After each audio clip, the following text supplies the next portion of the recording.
Alright guys, welcome back to the channel. We have more gaming and PlayStation news, rumours and leaks to go over. A huge shout out to the God of War and Uncharted channel members, and if you enjoyed today's video, please show your support by hitting that like button. So Stellar Blade 2, the sequel to one of the most visually stunning and talked about action games on PlayStation, is officially in the works. The studio behind Stellar Blade, a South Korean developer called Shift Up, isn't wasting any time on this. They've already started preparing for the next game, and they've done it in a very big way. Recently, they massively upgraded their in-house 3D scanning system, which is used to capturing real-life body models and transfer those details into the game. This isn't just a basic camera setup. As you can see from the picture, we're talking hundreds of high-resolution cameras, tons of lighting gear, and enough cables to fill a warehouse. In fact, it reportedly took them 2 months to just organize all the wires and cables. That's how complex this high-end new system is. Why does all this matter? Well, one of the things Stellar Blade was praised for was its high detailed character models, especially the main character, Eve. The original game scanned real-life Korean model Shin Jae-yun to create Eve's body in-game, and after the release, some of the additional outfits and content were based on another model and cosplayer named Yu Seol Hwa. With this upgraded tech, Shift Up is clearly aiming for an even more realistic and immersive experience in the sequel. The characters, especially Eve, are likely to look more lifelike than ever before, with improved textures, motion capture and outfit detail. So if you like the look and feel of the first game, get ready because the sequel is expected to raise the bar even higher. Now, while we don't have gameplay details yet, it's far too soon for this, we can make a few educated guesses based on what the studio has said and what they did with the first game. Now, the original Stellar Blade mixed fast-paced action, sci-fi storytelling and some pretty bold design choices. It wasn't afraid to take risks, and it carved out a strong fan base in the process. With the kind of effort Shift Up is putting into the tech side of things, it's safe to assume that they're looking to expand on the original, more combat depth, better visuals and possibly even more open-ended environments. They've already confirmed that the sequel is targeting a 2027 release window, which gives them a few years to really polish the experience and make something that lives up to the hype. Now, one of the things that everyone's going to be curious about is what platform will Stellar Blade release on. Sony served as the publisher for the first game. That means they were responsible for helping to finance, market and distribute Stellar Blade. Because of that partnership, Stellar Blade released as a PlayStation 5 exclusive initially, with a view that it will be coming to PC. And since Sony was so heavily involved in the original game, it is very likely that they'll continue to support the sequel too. So will Stellar Blade 2 also be a PlayStation 5 exclusive? Well, most likely, at least for launch, with it then going to PC sometime later. It's very possible that we'll see a timed exclusive deal where the game comes out on the PlayStation 5 platform first, and then later on, a few months or maybe even a year later, it'll come onto PC. That's something Sony has done with several of its other big games over the past 3 or 4 years. There's even a chance that the game could land at the end of the PlayStation 5 lifecycle or at the beginning of the next generation, since the estimated release year is 2027 and the next gen PlayStation is rumored to launch around 2027 or 2028. We might be looking at a cross-gen release here, one that takes full advantage of the newer hardware but still supports the PlayStation 5. Anyway, let me know your thoughts and let's move on. So yet another Battlefield 6 video has made it to YouTube, and this one gives us a real look at what DICE is cooking up. The leaked clip runs for about 6 minutes and it's filled with large-scale destruction, something longtime fans of the series will remember fondly.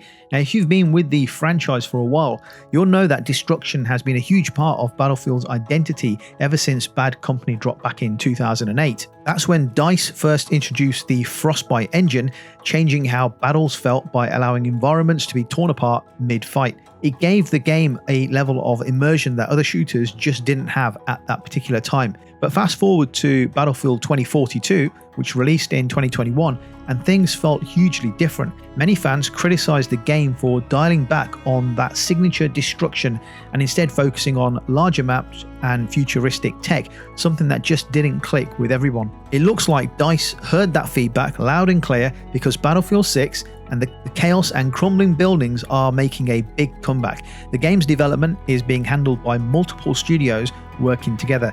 DICE is taking the lead with the development of the game, but they're now getting major support from Motive Studios, Ripple Effect, and Criterion. That kind of collaboration isn't new for big AAA titles, but what's interesting here is that Motive Studios, known for their recent Dead Space remake, is handling the campaign and single-player mode for Battlefield 6. In an interview, Motive's creative director, Roman Campos Oriola, and executive producer Felipe Ducharme gave a bit of insight into the kind of story that they're aiming for. They said the single-player campaign will focus on ordinary people placed into extraordinary high-stakes situations. Think realistic emotional pressure, survival instincts, and strained relationships in a war setting. They're drawing inspiration from films like Civil War by Alex Garland and the intense drama of shows like Lioness. Interestingly, Motive is bringing lessons they've learned from working on Dead Space into this project, especially when it comes to how tension is built and released during gameplay. While a survival horror game and a military shooter are obviously very different, the idea of creating emotional highs and lows is something that translates across genres.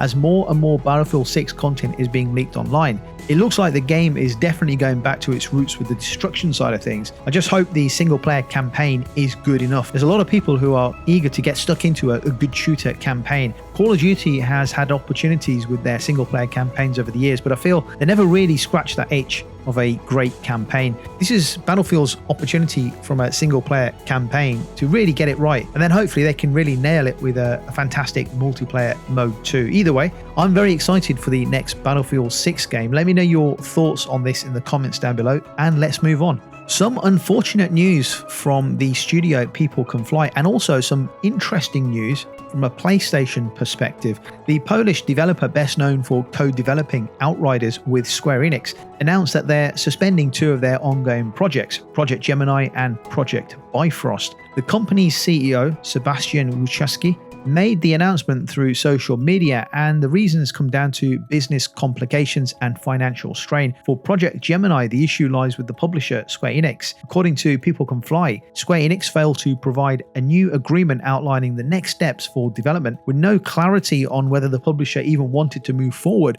the studio had little choice but to pull the plug. As for Project Bifrost, it was supposed to be a virtual reality title, but after crunching the numbers and taking a hard look at the studio's budget and available resources, it became clear that continuing this project just wasn't financially viable. In fact, the decision to halt development will result in downsizing parts of the team, a tough but necessary move. It's also worth mentioning that this isn't the first time People Can Fly has had to cancel a major project. Just over a year ago, they pulled the plug on Project Dagger, an action-adventure title that was supposed to be published by Take-Two Interactive. But despite these setbacks, not all is lost. People Can Fly is still involved in some big-name projects. They're currently working with Microsoft on Gears of War E-Day, a prequel in the long-running franchise. Now, from a PlayStation perspective, they also have an unannounced game in development based on a Sony IP. What could this Sony project be? Could this be a classic Sony shooter IP? I say this for a very particular reason. People Can Fly obviously is a Polish studio with a strong background in action shooters. They're known for fast-paced combat, cool weapon mechanics, and explosive set pieces. Their last big release was Outriders, a third-person looter shooter with RPG elements and online co-op. It wasn't perfect, but it showed they know how to handle deep combat systems and big environments. And obviously they're working on Gears of War E-Day, another shooter game. So it's safe to say whatever they're making for PlayStation probably involves action, guns, and a whole lot of impact. Now, Sony is usually very intentional about the games that it backs, apart from the live service stuff, because that's been a disaster. But single player wise, they're very intentional and they tend to get things mostly right. Most PlayStation exclusives are third-person action-adventure titles with strong characters and rich storytelling. So it's likely that People Can Fly is building something that fits that mold. Maybe this is a new IP. A fresh universe with a solid story, tight gameplay, and possibly some multiplayer features built in. I doubt it, because the reports and the rumors and the leaks suggest it's an existing Sony IP. So it's an older game. We know it's in existence or has been in existence in the past. So maybe it's a reimagining or a remake of an existing IP. And given People Can Fly's pedigree with shooting games, a lot of people are thinking or suggesting it could be an old classic shooter like a Killzone or a Resistance or something else, maybe like a SOCOM, all with multiplayer elements bolted on. That sounds more interesting, right? What do you think about that, guys? A Killzone, Resistance, a SOCOM, or something along those lines being greenlit by Sony for People Can Fly to develop. I mean, right now, everything is still in the wraps. We don't know the title, the release date.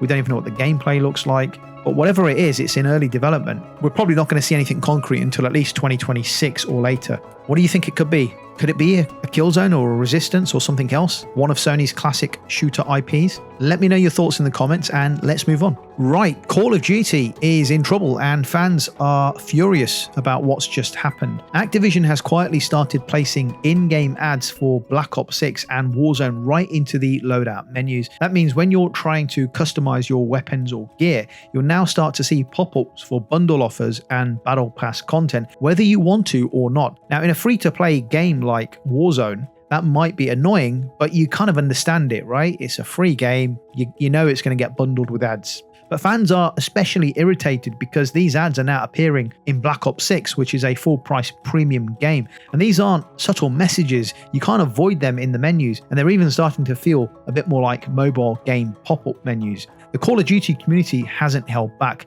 Across Reddit, Discord, and X, players are furious. Now here's what frustrated gamers are saying, and I've kept this clean. I've taken out all the swearing and stuff, but they're saying things like, I wouldn't be mad if this was just Warzone, but putting it in a full price game, no thanks. This game still costs $80. The least they could do is keep the ads out of the menus. Feels like I'm playing a mobile game, ads everywhere. Anyone who wanted the bundle would have checked the store. This is just intrusive. Next thing you'll know, we'll get pop-up ads mid-game. These messages were just, like I said, the clean versions. There's a lot of effing and blinding in the comments across social media, and I've deliberately chosen not to pick those. You can check them out yourself on Discord and Reddit and across X. It's no secret that Call of Duty has leaned heavily into monetization over the years with multiple types of battle passes, premium editions, and frequent store rotations. But since Microsoft's massive $69 billion acquisition of Activision Blizzard, many fans feel the microtransaction strategy has only become more aggressive. And to top it off, Activision recently gave up on Warzone Mobile, a title that was meant to carry the franchise battle royale into a new era. Instead, they've admitted that it didn't meet expectations, which has left many questioning the direction the franchise is heading in. What are your thoughts on this, guys? I mean, adverts on a single player premium game, absolutely unacceptable as far as I'm concerned. But I understand in a free to play game, you'll get adverts. That's what I expect from free content. I expect to be bombarded with advertising. But outside of that, on a full price game, you should not be getting any adverts. So I agree with those comments. It is intrusive and unacceptable. I mean, where does this end? Are we going to start seeing adverts appear after each online round? Is that going to happen in the future? Or after each level is completed in a single player game, are you going to now start to see 30-second adverts in between levels where you cannot fast forward? Is that something we're going to see more and more of? It's not acceptable. What do you guys think? Let me know in the comments and let's move on. It looks like Ubisoft is getting ready to bring back the Crew franchise for another round. According to a new report from well-known industry insider Tom Henderson, Ubisoft has officially greenlit a brand new Crew game.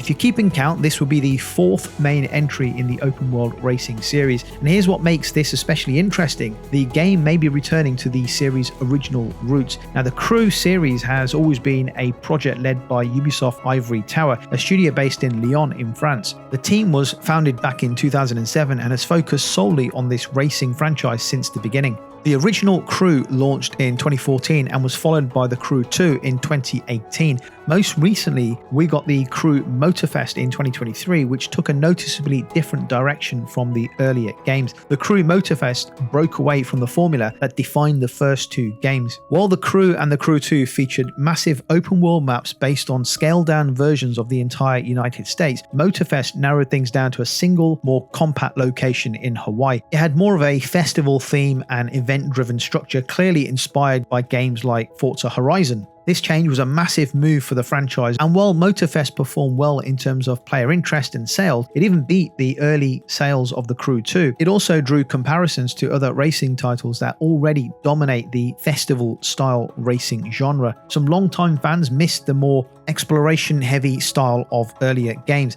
That's where this new project comes in. According to Henderson, this upcoming title is not a continuation of Motorfest, but it's rather a direct sequel to The Crew 2. That means Ubisoft might be going away from the Hawaiian party vibe and returning to a large-scale open-world exploration across a more expansive map, potentially the continental US once again. And if they do go back to that format, there's a good chance they'll also bring back the original numbered naming system, so don't be surprised if it ends up being called The Crew 3.